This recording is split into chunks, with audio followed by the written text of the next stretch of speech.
महालक्ष्मी व्रताची कथा. गुरुवारची कहाणी ऐकावी भक्तांनी. श्री महालक्ष्मी कृपा आपल्यावर व्हावी, तिने आपल्या घरात सतत वास करावा, पैसा शांती समाधान घरात नांदावे म्हणून श्री महालक्ष्मी व्रत करतात. हे व्रत केल्याने मनातल्या सर्व इच्छा पूर्ण होतात. महालक्ष्मीची अनेक नावे अनेक रूप आहेत. पार्वती, सिंधुकन्या, महालक्ष्मी, लक्ष्मी, राजलक्ष्मी, गृहलक्ष्मी, सावित्री, राधिका, रासेश्वरी, चंद्रा, गिरिजा, पद्मा, मालती, सुशीला आणि अशा विविध नावांनी श्री महालक्ष्मी ओळखली जाते. अशा या सर्व भूत असलेल्या श्री महालक्ष्मीची ध्यानी घ्यावी अशी ही कहाणी आहे. द्वापार युगातील आपल्या भारतातील सौराष्ट्र देशात घडलेली. तेथे एक राजा राज्य करीत होता. त्याचे भद्रश्रवा ते शूर होता, दयाळू होता, प्रजादक्ष होता. 4 वेद, 6 शास्त्रे, 18 पुराणे याचे ज्ञान त्याला होते. अशा त्या राजाच्या राणीने नाव होते सुरतचंद्रिका राणी. रूपाने सुंदर होती, सुलक्षणी होती आणि पतिनिष्ठा होती. त्यांना एकूण 8 अपत्य होती, 7 पुत्र आणि त्याच्यानंतर झालेली एक कन्या. राजा राणीने कन्येचे नाव शांबाला ठेवले होते.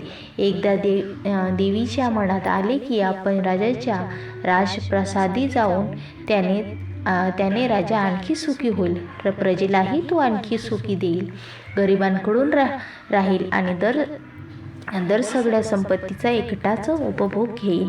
म्हणून देवीने एका म्हातारीचे रूप घेतले, फाटकी वस्त्र नेसली आणि आधाराला काठी घेतली आणि काठी टेकत टेकत ती राणीच्या महालात दाराशी आली.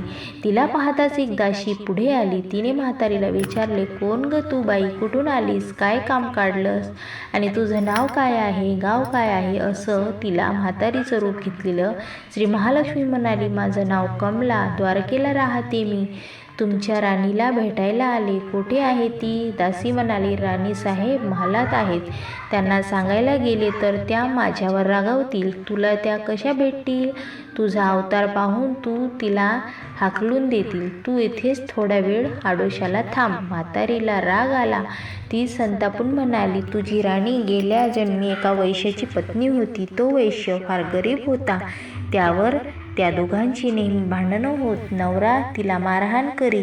ह्या त्रासाला कंटाळून एक दिवस ती घर सोडून गेली आणि एका जंगलात उपाशी तापाशी भटकू लागली. तिची अवस्था पाहून मला तिची दया आली आणि मी तिला ऐश्वर्य सुख संपत्ती देणाऱ्या श्री महालक्ष्मी व्रताची माहिती सांगितली. त्याप्रमाणे तिने हे व्रत केले. तिच्या व्रताच्या महालक्ष्मी प्रसन्न झाली आणि तिचे दारिद्र्य संपले. तिचे घर धनसंपत्तीने समृद्धीने भरले. तिच्या जीवनात आनंद भरला. मृत्यूनंतरही लक्ष्मी व्रत केल्यामुळे ते दोघे पती पत्नी लोकांत वैभवात राहिले. या जन्मी त्याचा जन्म राजकुळात झाला आहे. देवीच्या या कृपेने तिला आता राणीपदावर बसली आहे. म्हातारीचे बोलणे ऐकून दासीच्या मनात जिज्ञासा निर्माण झाली आणि तिने म्हातारीला पाणी दिले, नमस्कार केला. म्हणाली, मला सांगाल का ते व्रत. मी करीन ते नेमाने, हुतणार नाही, मातणार नाही, घेतला बसा टाकणार नाही. म्हातारीचे दासीला लक्ष्मी व्रताची माहिती सांगितली. मग ती उठली व काठी टेकत निघणार. तेवढ्यात राणी तरातरा महालात बाहेर आली. फाटक्या वस्त्रातली म्हातारीला पाहताच मी संतापून आणि उर्मटपणे म्हणाली, कोण ग तू थेरडे, येथे कशाला आली, जा इथून. तिने पुढे होऊन म्हातारीला घालवून दिले. ती म्हातारी म्हणजे प्रत्यक्ष महालक्ष्मीच होती. हे राणीला कळले नाही. राणीचा तो उर्मटपणा पाहून महालक्ष्मीने तेथे न थांबता स्वस्थानी जाण्याचे ठरविले. राणीचा महाल सोडून म्हातारीने निघणार तोच एक मुलगी लगबगीत बाहेर आली. तिची मुलगी होती राजकन्या. शांबाला. तिने येऊन म्हातारीला नमस्कार केला आणि कळवळून म्हणाली, आजी रागवू नका, माझी आई चुकली, तिच्यासाठी मला क्षमा करा, मी तुमच्या पाया पडते. राजकन्येने ते बोलणे ऐकून महालक्ष्मीला तिची दया आली आणि तिने शांबालेला लक्ष्मी व्रताची माहिती सांगितली. तो दिवस मार्गशीर्ष महिन्यातला पहिला गुरुवार होता. पुढे त्या दासीने लक्ष्मी व्रत केले. तिची स्थिती सुधारली.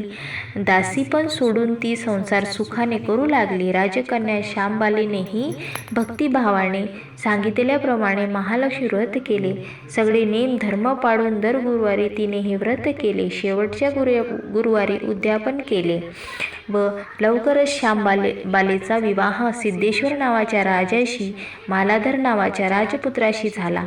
तिला राजवैभव मिळाले. लक्ष्मी व्रताच्या प्रभावाने तिचा संसार सुखासमाधानाचा चालू लागला. पण इकडे भद्रश्रवा व राणी चंद्रिका यांना हळूहळू वाईट दिवस दिसायला लागले. त्याचे राज्य गेले, त्याचे सर्व वैभव ऐश्वर गेले. चंद्रिका राणी होती ती स्थिती आता बदलली. अन्न पाण्यालाही ती महाग झाली. भद्रश्रवाला फार वाईट वाटे, पण तो तरी काय करणार. एके दिवशी चिंतेचा उगवत होता तसाच मावळत होता. एक दिवस भद्रश्रवाला वाटले की मुलीकडे जावा, तिले पाहावा आणि 4-8 दिवस तिच्याकडे राहावे. आणि त्यामुळे तो जावायला राज्यात आला. आणि चालून चालून तो खूप दमला होता, म्हणून थोडा वेळ विश्रांती घेण्यासाठी तो एका नदीच्या काठी बसला. राणीची दासी नदीवर येत होती. तिने भद्रश्रवाला ओळखले नाही व दासी धावत महालात गेली आणि राजाला बातमी सांगितली की श्यामबालालाही ते समजले. श्यामबाला आणि मालाधराने रथ पाठवून भद्रश्रवाला मोठ्या मान सन्मानाने राजवाड्यात आणले आणि त्याचा आदर सत्कार केला. काही दिवस जायला ती मुलीचा पाहुणचार घेत भद्रश्रवा राजवाड्यात राहिला. आता परत जायचे याचा विचार त्याच्या मनात घोळ करू लागला. जावयाला त्याने तसे सांगितले आणि जावयाला संमती दिली. भद्रश्रवा परत जायला निघाला तेव्हा श्यामबालेने एक हंडा भरून धन पितेला दिले. तो हंडा घेऊन भद्रश्रवा घरी आला आणि मुलीने धनाने भरलेला हंडा दिला आहे हे ऐकून सुरतचंद्रिका राणीचा आनंद गगनात मावेना. घाईघाईने तिने या हंड्यावरचे झाकण काढले. आत पाहते तर काय, हंड्यात धन नव्हते तर फक्त कोडसे. महालक्ष्मीच्या अवकृपेने हंड्यातले धनाचे कोडसे झाले होते आणि चंद्रिकेने कपाळावर हात मारून घेतला. भद्रश्रवा हा चमत्कार पाहून चकित झाला होता. दुःखाचे दिवस संपत नव्हते, दारिद्र्याचे दिवस भोग सुटत नव्हते. सुरतचंद्रिकेला एक दिवस काढताना जीव मेटकुटू लागला होता. एक दिवस सुरतचंद्रिकेच्या मनात लेकीच्या भेटायची इच्छा निर्माण झाली व त्यामुळे ती लेकीच्या घरी जाण्यासाठी निघाली. तो दिवस मार्गशीर्ष महिन्यातला शेवटचा गुरुवार होता. सुरतचंद्रिका लेकीच्या घरी पोहोचली तेव्हा श्यामबाला व्रताचे उद्यापन करीत होती. श्यामबालेने आईकडूनही महालक्ष्मी व्रत करून घेतले. 4 दिवस मुलीकडे राहून सुरतचंद्रिका परत आपल्या गावात आली. लक्ष्मी व्रत केल्यामुळे काहीही दिवसातच त्यांना त्यांचे पूर्वीचे वैभव परत मिळाले. राज्यप्राप्ती झाली. पुढे काही दिवसांनी आई वडिलांना भेटण्यासाठी म्हणून श्यामबाला माहेरी आली. पण बाप भेटायला गेला असतानाही त्याला श्यामबालेला कोडसे भरलेला हंडा दिला होता, पण आपल्याला मात्र काहीच दिले नाही हा राग राणीच्या मनात होता. त्यामुळे श्यामबालेचे व्हावे तसे स्वागत कोणी केले नाही. राणीने एका प्रकारे तिचा अपमानच केला होता, पण श्यामबालेला आईचा राग आला नाही. ती पुन्हा आपल्या आईच्या घरी जाण्यासाठी निघाली. निघताना तिने पूर्वी बापाला दिलेला हंडा परत घेतला, त्यात थोडं मीठ भरलं आणि तो हंडा घेऊन आपल्या सासरी आली. स्वगृही आल्यावर मालाधराने श्यामबालेला विचारले, माहेरून काय आणलं? श्यामबालेने बरोबर आणलेल्या हंड्याकडे पोट दाखविले. मालाधराने झाकण काढून आत पाहिले तर हंड्यात मिठाचे खडे. मालाधराने चकित होत पत्नीला विचारले, हे काय? या मिठाचा काय उपयोग? श्यामबाला म्हणाली, थोडं थांबा म्हणजे कळेलच. त्या दिवशी श्यामबालेने कुठल्याही पदार्थात मीठ घातलं नाही. सगळेच पदार्थ अळणी. मालाधर जेवायला बसला. तिने त्याला सगळे पदार्थ वाढले. सगळे जेवण त्याला अळणी लागले. मग श्यामबालेने पानात थोडे मीठ वाढले. अन्न पदार्थात ते मिळताच बेचव अन्नाला चव आली. हा मिठाचा उपयोग श्यामबाला पतीला म्हणाली. मालाधरालाही तिचे म्हणणे पटले.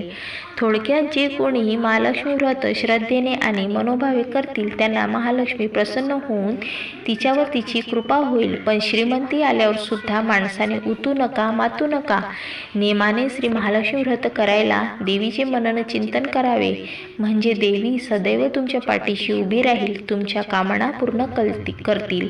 महालक्ष्मीची ही कहाणी गुरुवारची सुफळ संपूर्ण. ओम महालक्ष्मी नमः.